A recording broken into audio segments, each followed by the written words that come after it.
Hello students, दैनिक classes में आपका स्वागत है। पशु परिचर भर्ती आ गई है। अब इसमें किस तरह के प्रश्न पूछे जाएंगे, क्योंकि मैं देख रहा हूँ ज़्यादातर बताया जा रहा है कि ये लेवल आएगा, वो लेवल आएगा। देखो, आप एक चीज़ समझ लो, आपको यहाँ पे पीएचडी नहीं करनी है। पशु परिचर भर्ती है, 10वीं क्लास की ये भर्ती है। आपसे जो जीके के क्वेश्चंस पूछे जाएंगे, क्या लेवल रहेगा, वो सारा मैं आपको बता रहा हूँ। क्वेश्चन सहित आपको बता रहा हूँ। तो उसी तरह आपको क्वेश्चंस आपको रेडी करने हैं, क्वेश्चन तैयार करने हैं, वही लेवल आपको लेकर चलना है।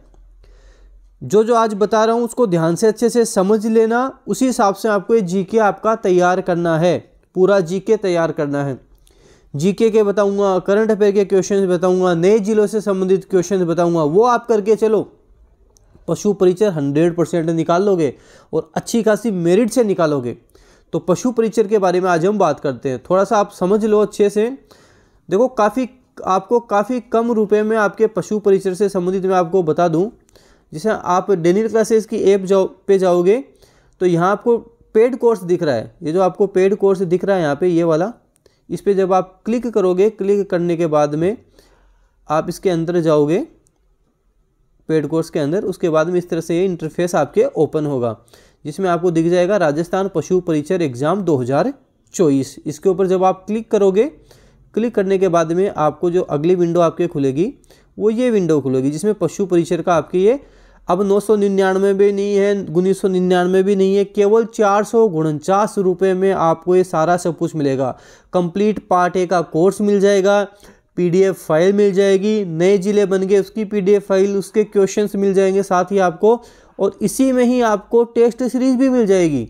ऐसा नहीं कि टेस्ट सीरीज नहीं मिलेगी, इसी 449 में आपको ये जो जीके वाला पूरा कंप्लीट पार्ट आपको मिलेगा, जो मिलेगा कंप्लीट करंट अफेयर जो मिलेगा आपको, ज्योग्राफी, कला, संस्कृति, सारा सब कुछ मिलेगा। इसी में ही आपको टेस्ट सीरीज भी मिल जाएगी। मैं बता दूं, टॉप 20 टेस्ट सीरीज भी इसी 449 में।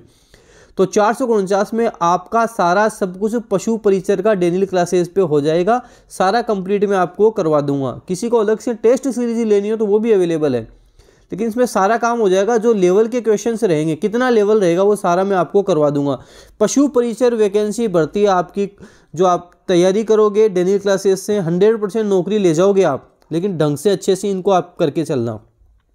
क्वेश्चंस की बात करते हैं, किस तरह के आपके क्वेश्चंस रहेंगे उनको आप समझ लो।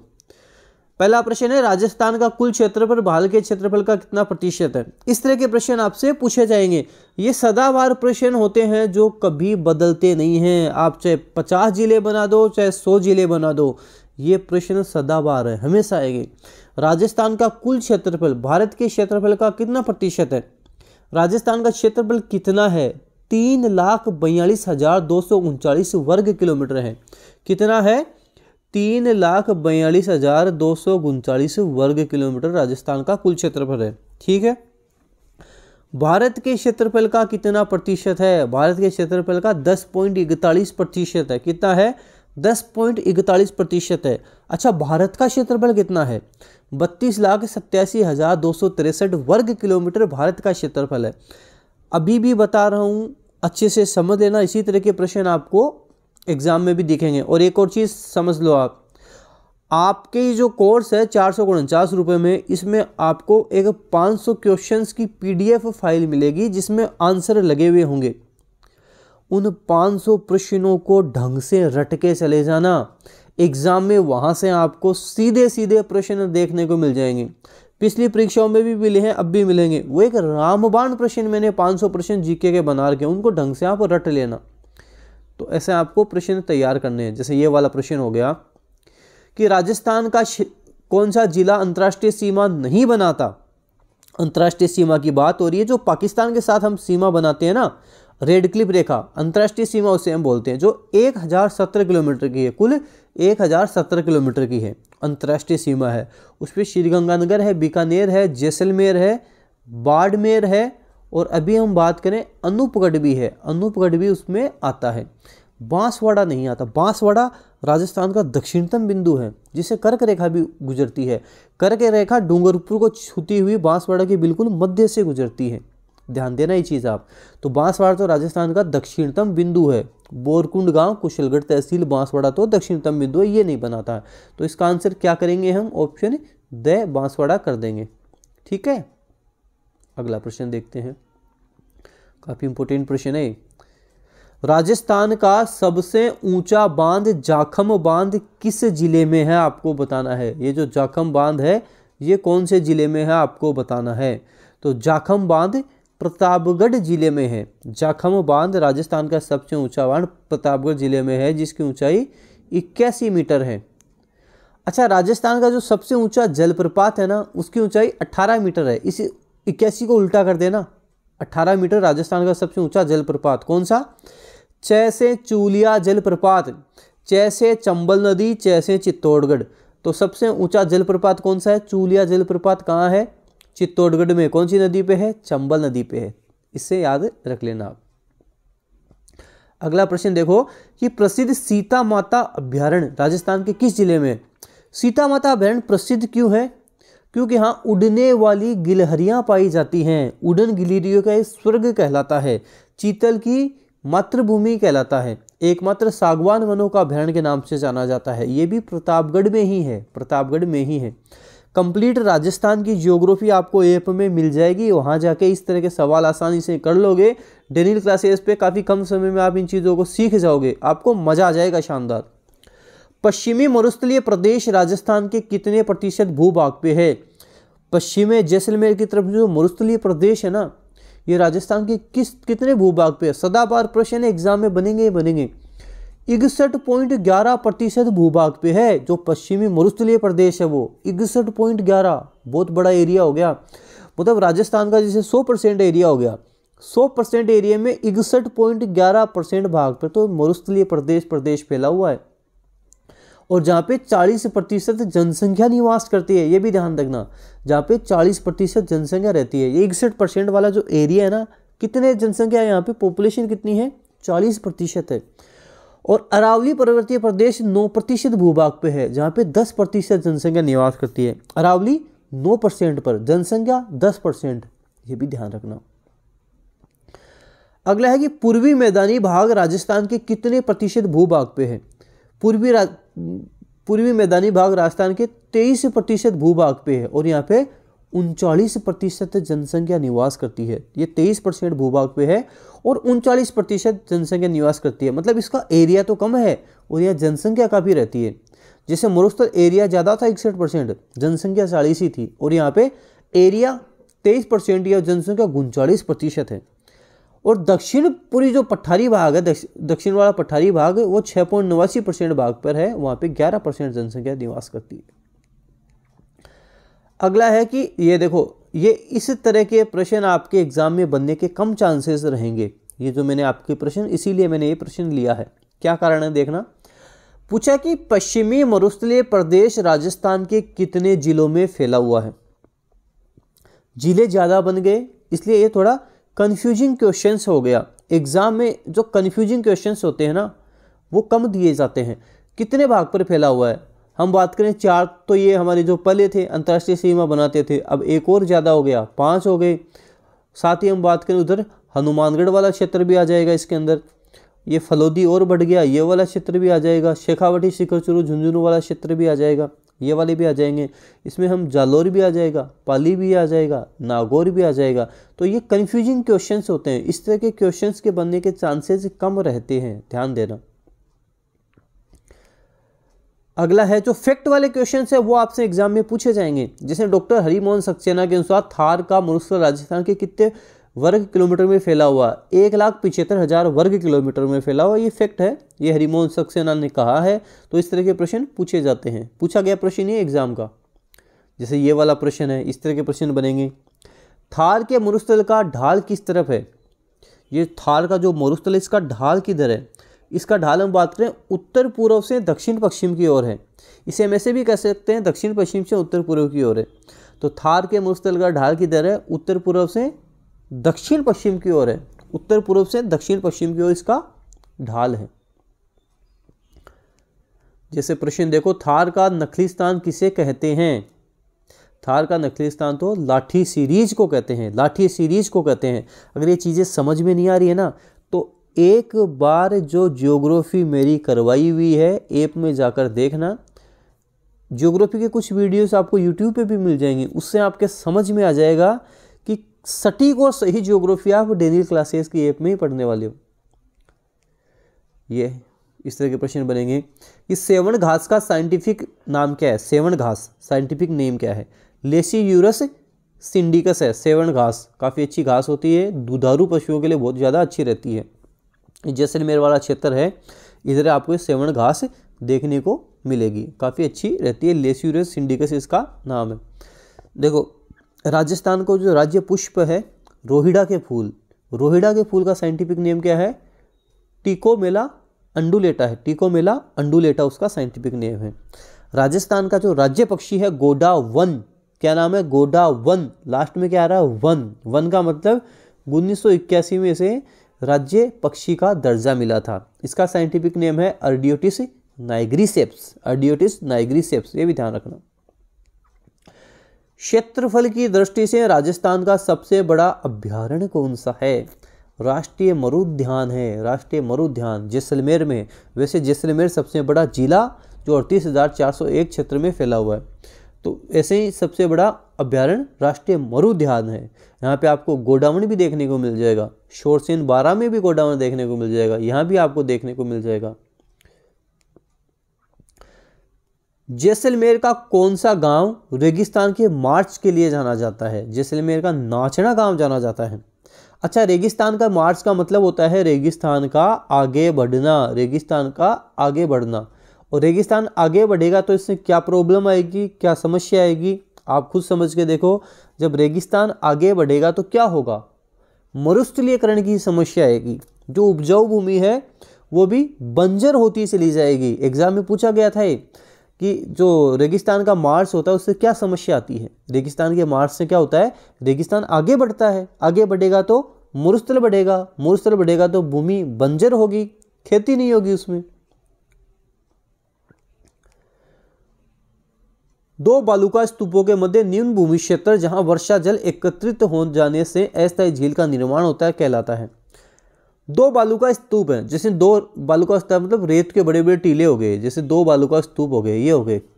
इनके बीच में एक अस्थायी, एक सेकेंड सॉरी, इनके बीच अस्थायी झील का निर्माण हो गया, ये पानी भर गया, अस्थायी झील का निर्माण हो गया, इसे पलाया झील कहते हैं। ये जो झील बन गई इसे पलाया झील कहते हैं। अब जब ये सूख जाएगा तो इसे रन या टाट कहते हैं। मैदानी भाग में बदल जाएगा ये वाला क्षेत्र तो इसे बालसन के मैदान कह देंगे। तो काफ़ी आसान है ये चीज़ें। फिर पूछा है कि प्राचीन काल में जैसलमेर के पालीवाल ब्राह्मणों द्वारा की जाने वाली कृषि, खड़ीन कृषि, ये जो हमने बालुका स्तूप देखे, अब ये वाला जो क्षेत्र हो गया ये सूख गया, अब ये उपजाऊ क्षेत्र हो गया है। अब ये जो उपजाऊ क्षेत्र हो गया यहाँ पे जो कृषि की जाएगी उसे खड़ीन कृषि कहते हैं। कौन करते थे, जैसलमेर के पालीवाल ब्राह्मण करते थे, खड़ीन कृषि कहलाती है। काफी इंपोर्टेंट प्रश्न है, एग्जाम में बनेगा ये प्रश्न। केंद्रीय शुष्क अनुसंधान संस्थान काजरी का मुख्यालय कहाँ है। काजरी का मुख्यालय जोधपुर में है। आफरी, एक काजरी पूछता है एक आफरी पूछता है, दोनों का मुख्यालय जोधपुर में ही है। काजरी और आफरी दोनों का मुख्यालय जोधपुर में ही है। काजरी जोधपुर, आफरी जोधपुर। काजरी का मतलब केंद्रीय शुष्क अनुसंधान संस्थान। अरावली पर्वतीय प्रदेश किसका अवशेष है। अरावली तो गोंडवाना लैंड का अवशेष है। और एक और चीज बता दूं, जो आपके मरुस्थलीय प्रदेश है ये टेथीस सागर का अवशेष है। मतलब सोचने की बात है, आज जहाँ पे मरुस्थल फैला हुआ है किसी जमाने में वहाँ पर टेथीस सागर था। सोचने की बात है, किसी जमाने में वहाँ पे टेथीस सागर था। तो ये भी आप ध्यान रखना। अरावली पर्वतमाला की कुल लंबाई कितनी है आपको बतानी है। अरावली पर्वतमाला टोटल लेंथ पूछी है, कुल लंबाई 692 किलोमीटर है। और राजस्थान में पूछ ले तो 550 किलोमीटर है। कुल 692, राजस्थान में 550 किलोमीटर अरावली की।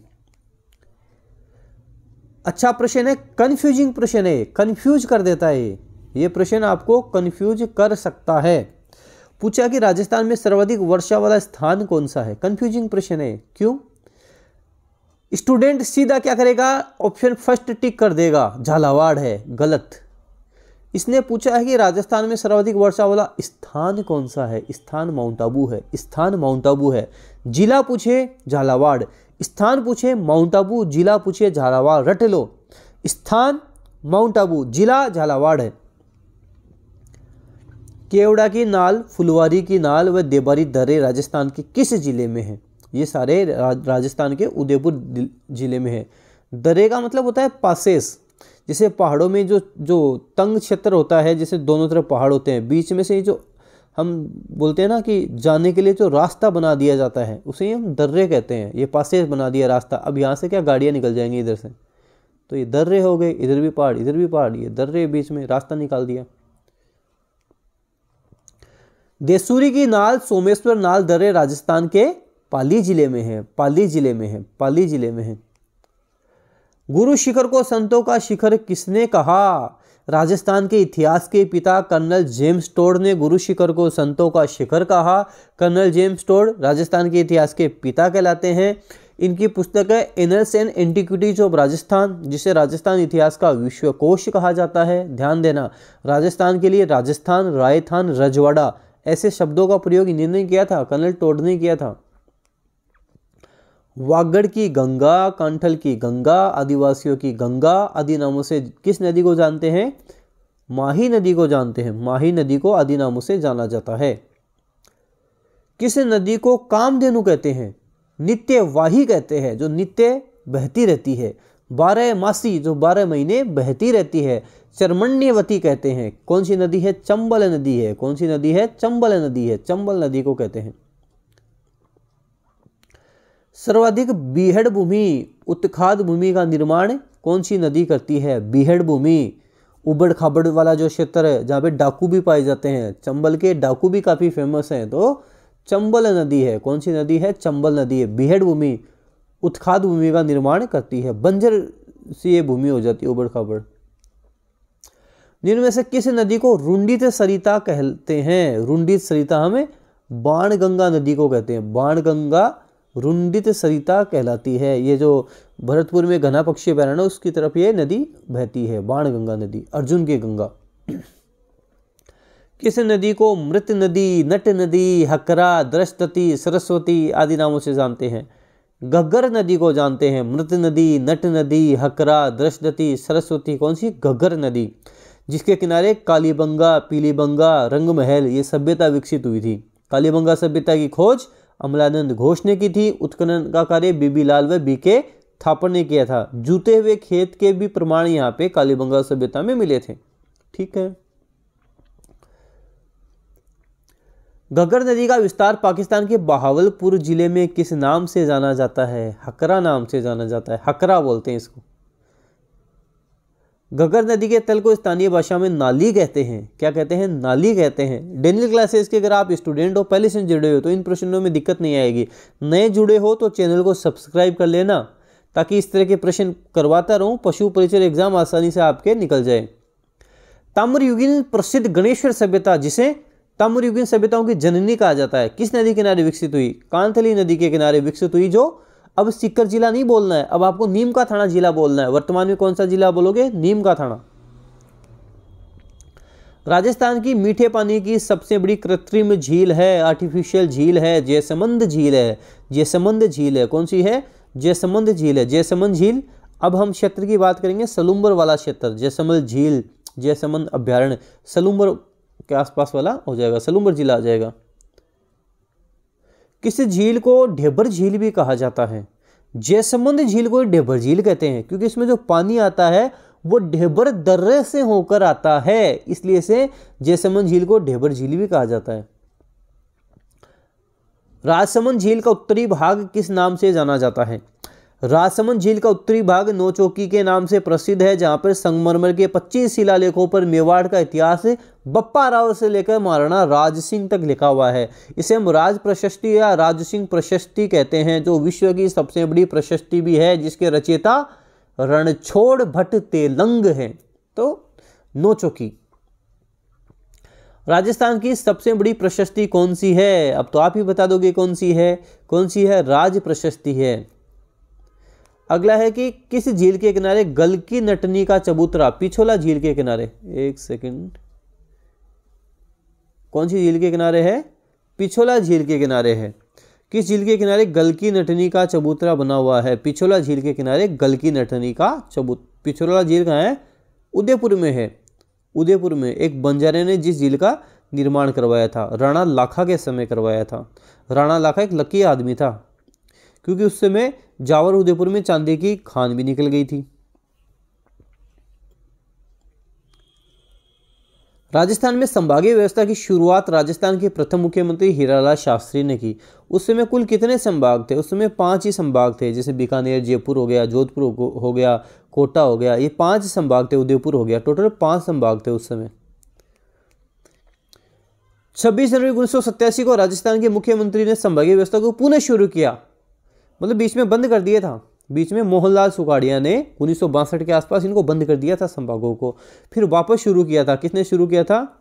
हरिदेव जोशी ने किया था। ऐसे याद रख लेना कि जोश जोश में हरिदेव जोशी वापस शुरू करके आ गए। 6 संभाग बनाए थे, फिर 7 भी बन गए थे।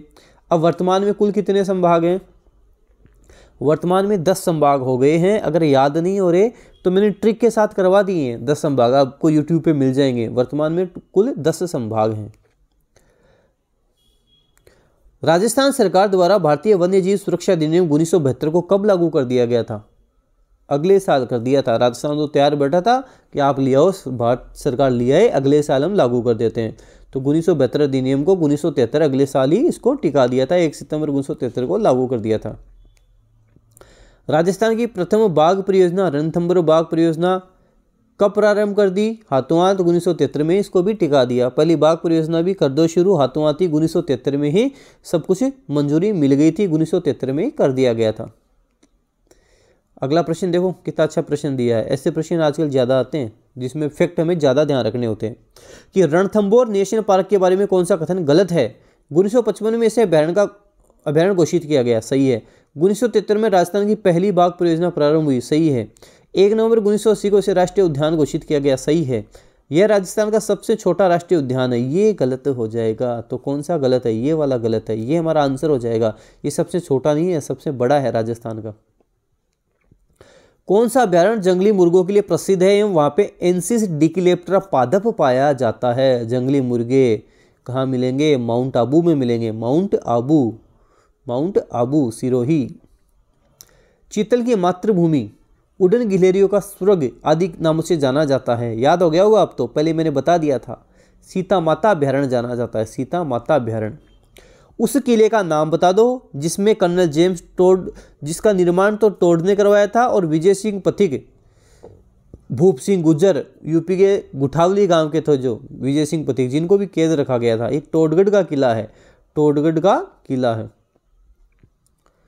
ताल छापर अभ्यारण्य प्रसिद्ध है। ताल छापर अभ्यारण्य कृष्ण मृग व कुरंजा के लिए प्रसिद्ध है। ताल छापर अभ्यारण्य चूरू कृष्ण मृग व कुरंजा के लिए प्रसिद्ध है। किस अभ्यारण्य को सांपों की शरण स्थली के नाम से जाना जाता है एवं यहीं से परवन नदी भी गुजरती है?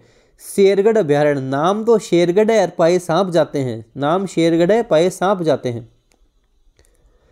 राम सागर केसर बाग व वन विहार अभ्यारण्य तो राजस्थान के धौलपुर जिले में है। धौलपुर जिले में है, ये सारे धौलपुर जिले में है। बंद बरेठा अभ्यारण्य, बंद बरेठा अभ्यारण्य भरतपुर बीबी, बंद बरेठा भरतपुर, बी से बंद बरेठा, बी से भरतपुर, बीबी से ध्यान रख लेना, ब से बंद बरेठा और बी से ही भरतपुर हो जाएगा। गोडावन को राज्य पक्षी का दर्जा कब मिला? गोडावन, लास्ट में वन किसके आ रहा है? 1981 में मिला। 1981 में मिला। थोड़ा सा माइंड को क्लिक दे दो, हिंट दे दो, याद रख लेगा। राजस्थान का सर्वाधिक, 2 प्रश्न एक साथ करते हैं चलो आज। राजस्थान का सर्वाधिक दैनिक तापांतर वाला जिला कौन सा है? दैनिक तापांतर, ताप में जो अंतर, दैनिक तापांतर जैसलमेर। कौन सा है? जैसलमेर। जिसे हम बात करें दिन में काफ़ी यहाँ पे जो मिट्टी होती है एकदम गर्म, रात में वो वापस ठंडी, तो दैनिक तापांतर वाला जिला जैसलमेर है। रूपायन लोक कला संस्थान कहाँ है? बोरुंदा में है, लेकिन बोरुंदा अब जोधपुर में नहीं है, जोधपुर ग्रामीण में है। तो रूपायन लोक कला संस्थान आपसे अगर जिलों का दे दे, जोधपुर ग्रामीण, जयपुर ग्रामीण, तो क्या आंसर करोगे? जोधपुर ग्रामीण करोगे। राजस्थान की प्रथम फिल्म सिटी के नाम से प्रसिद्ध है पाल गांव। और पाल गांव कहाँ है, जिसे शिल्प ग्राम का भी दर्जा मिला हुआ है, कहाँ है, जोधपुर ग्रामीण में है। पाल गांव जोधपुर ग्रामीण में है। राजस्थान में रावण का मंदिर कहाँ है, एग्जाम में पूछा गया प्रश्न है। राजस्थान में रावण का मंदिर कहाँ है, मंडोर में है। मंडोर, इनकी पत्नी का नाम क्या था, मंदोदरी। तो मंडोर में रावण का मंदिर है। और बता दें आपको, ये भी जोधपुर ग्रामीण में आएगा। राजस्थान का ब्लैक पेगोडा किसे कहा जाता है, ओसिया के जैन मंदिर राजस्थान का ब्लैक पेगोडा। ओसिया के जैन मंदिर राजस्थान का ब्लैक पेगोडा। राजस्थान के किस जिले में लोहागढ़ तीर्थ है, सिक्कर झुंझुनू मत टेका जाना। लोहागढ़ तीर्थ वर्तमान में नीम का थाना जिले में है। नीम का थाना जिले में है। वर्तमान में लोहागढ़ तीर्थ नीम का थाना जिले में है। तो इसका आंसर क्या करके आओगे, नीम का थाना करोगे। महाराणा प्रताप की छतरी कहाँ है, बारडोली में है। बारडोली में महाराणा प्रताप की 8 खंभों की छतरी बनी हुई है। बलीसा गांव में चेतक की छतरी बनी हुई है। ठीक है। राजस्थान के किस जिले में जोधपुरा सभ्यता है, जोधपुरा नाम से लग रहा है जोधपुर, पहला ऑप्शन टिक कर देते हैं और 1 नंबर गलत कर जाते हैं। गलत है, सही नहीं है। जोधपुरा जयपुर भी नहीं है। जोधपुरा सभ्यता अब कोटपुतली बहरोड, कौन सा जिला आएगा, कोटपुतली बहरोड आएगा। शायद ये लास्ट भी प्रश्न है, ये लास्ट प्रश्न है, आज इतना ही करेंगे आपके लिए। और भी पशु परीक्षा में कैसे कैसे प्रश्न बनेंगे, क्या क्या बनेंगे, सारा सब कुछ करवाऊंगा मैं। एक सिंगल प्रश्न भी आपका गलत क्यों हो जाए, सिंगल प्रश्न भी गलत नहीं होगा। डेली क्लासेस से जुड़े हुए रहना, सारा सब कुछ करते हुए चलेंगे। कौन सा जिला वर्तमान में बीकानेर संभाग में नहीं आता, बीकानेर संभाग में कौन कौन से जिले आते हैं, बिग, अनु, हनु। क्या बोलना है, बिग, अनु और हनु। हनु से हनुमानगढ़ तो आता है। फिर बी से बीकानेर गए गंगानगर। अनु से अनूपगढ़, चूरू नहीं आएगा, अनूपगढ़ आएगा, अनूपगढ़। तो ये हमारा उत्तर हो जाएगा। तो जो सब कुछ मेरे को आपको बताना था वो सारा सब कुछ आपको बता चुका हूँ। और अभी एक चीज़ और समझाई थी, जो आपको एकदम नाम मात्र की प्राइस में जो टेस्ट वगैरह वो मिल रहे हैं, वो डेनियल क्लासेस के ऐप से आपको मिलेंगे, वहाँ से तैयारी करो। नाम मात्र की प्राइस में केवल 449 रुपये में आपके पार्ट ए सब कुछ हो जाएगा। इसमें यहाँ पे आपको इतिहास, कला, संस्कृति, आपकी हिस्ट्री वगैरह, इम्पोर्टेंट क्वेश्चंस वगैरह सारा सब कुछ हो जाएगा। करंट अफेयर वगैरह सब कुछ इसमें आपको मिल जाएगा केवल 449 रुपये में। और वही मिलेगा जो एग्ज़ाम में आपके पूछा जाएगा, जो एग्ज़ाम में आपके बनेगा। प्ले स्टोर पे जाना, डेनियल क्लासेस की ऐप डाउनलोड करना, वहाँ पे सब कुछ आपको मिल जाएगा। और वीडियो को आप जितना ज़्यादा हो सकेगा उतना शेयर आप जरूर कर देना, जितना हो सके आप वीडियो को शेयर जरूर करें। पशु परिचर से आपके शुरू से लेकर लास्ट तक जुड़ा हुआ रहूँगा। जब तक आपकी नौकरी नहीं लग जाती तब तक आपसे जुड़ा हुआ रहूँगा पशु परिचर में, और बाद में भी हम जुड़े हुए ही रहेंगे। तो पशु परिचर का सब कुछ आपको डेनियल क्लासेस पे मिलने वाला है, यूट्यूब पे मिलेगा, ऐप पे मिलेगा। धन्यवाद।